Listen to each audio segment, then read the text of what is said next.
mais de 2.000 erros na Bíblia em português. Shalom, querido seguidor do nosso canal Na Pegada de Yeshua.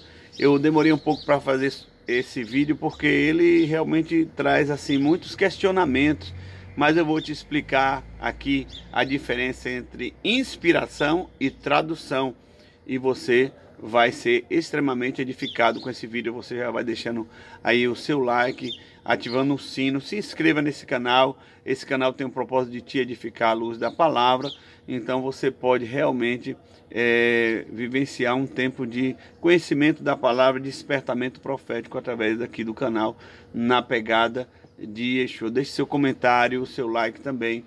Então esse vídeo é para falar sobre a questão do erro de tradução e não do erro de inspiração.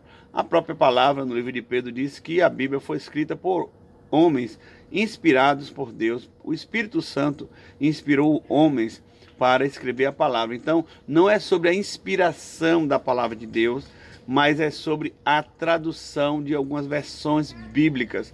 Isso é muito importante de você entender.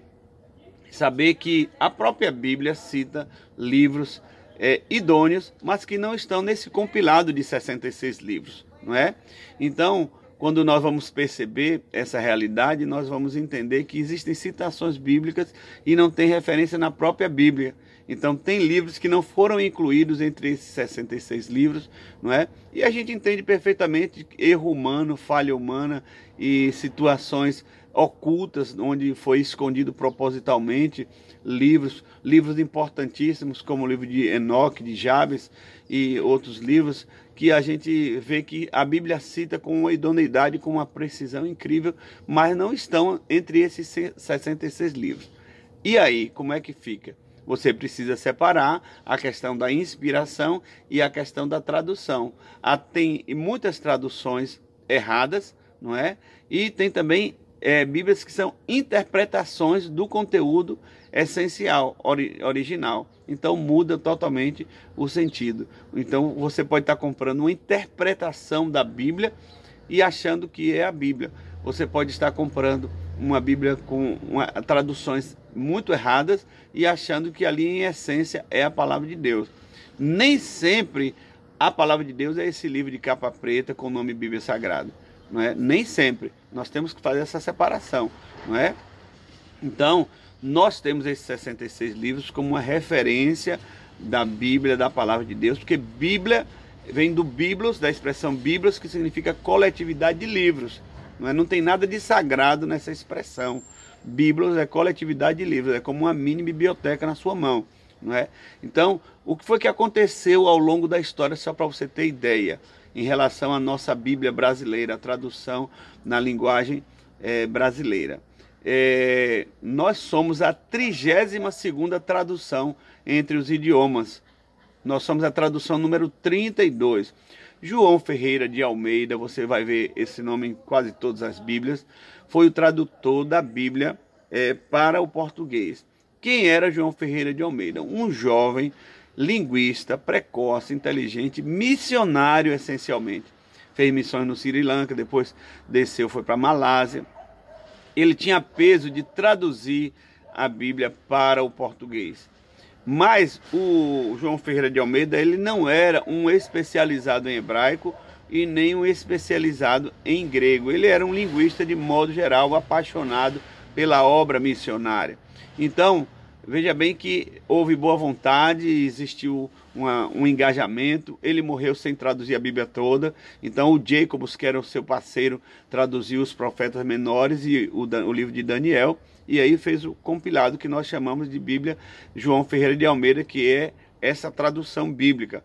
Mas muitos erros de tradução, pelo menos 2.000.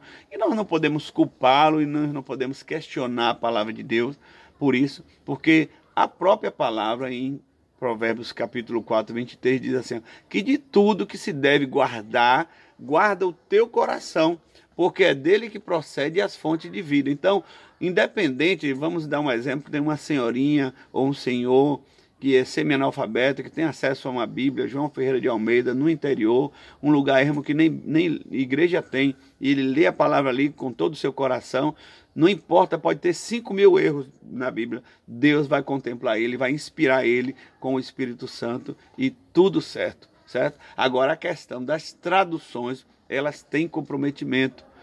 Quando você vai estudar profundamente, quando você vai estudar teologias específicas, armatiologia, soteriologia, escatologia, eclesiologia, quando você vai estudar sistematicamente, você vê que existem erros que comprometem mesmo as traduções e as expressões. Por exemplo, eu recomendo que você veja aí sobre os cavalos do Apocalipse, no nosso vídeo, nós denunciamos um erro de tradução, que está na Bíblia, de um modo geral, a Bíblia João Ferreira de Almeida, o cavalo amarelo, quando na verdade lá no grego original é cloros, é cavalo verde, faz toda a diferença sobre as cores dos cavalos.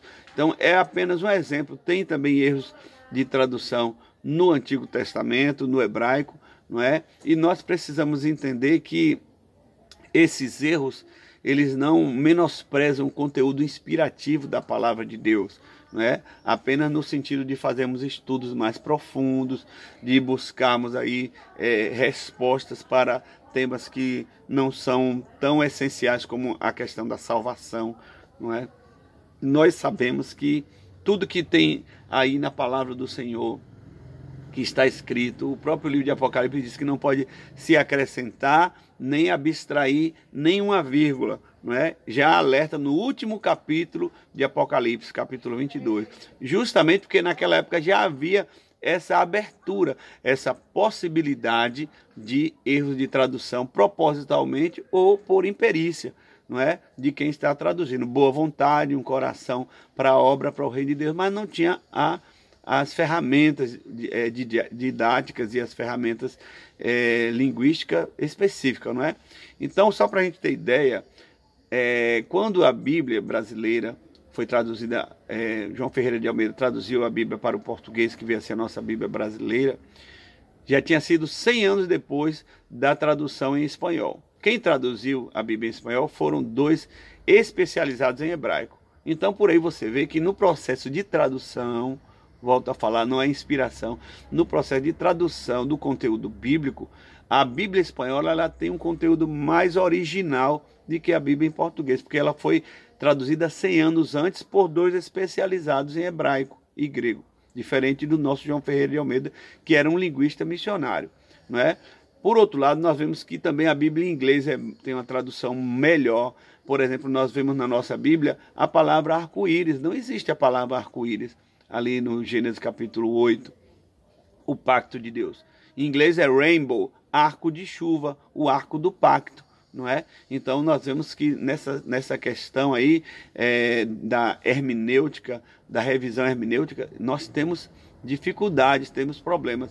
Em inglês, Apocalipse é Revelation, revelação, o livro da revelação. Então fica muito mais didático, mais fácil de entender do que a gente ter que ainda procurar o significado de Apocalipse. Apesar que Apocalipse é o descortinar das trevas e o aparecer da luz, assim essencialmente o significado da palavra. Mas aí, de maneira mais prática, quando você vê Revelation, revelação, você entende que é um livro de revelações, não é?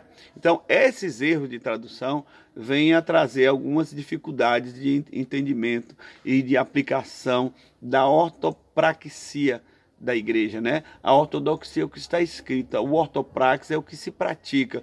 Então existem conflitos, existem erros, problemas doutrinários entre igrejas por causa dos problemas de erro de tradução, não é?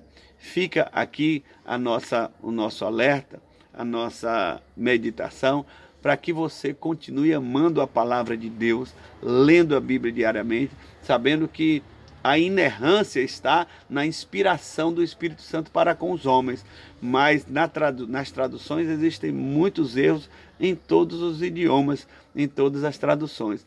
Cabe a nós guardar no nosso coração a essência da palavra, porque Deus amou o mundo de tal maneira que deu o seu Filho unigênito, para que todo aquele que nele crê não pereça, mas tenha a vida eterna. Shalom, Deus te abençoe.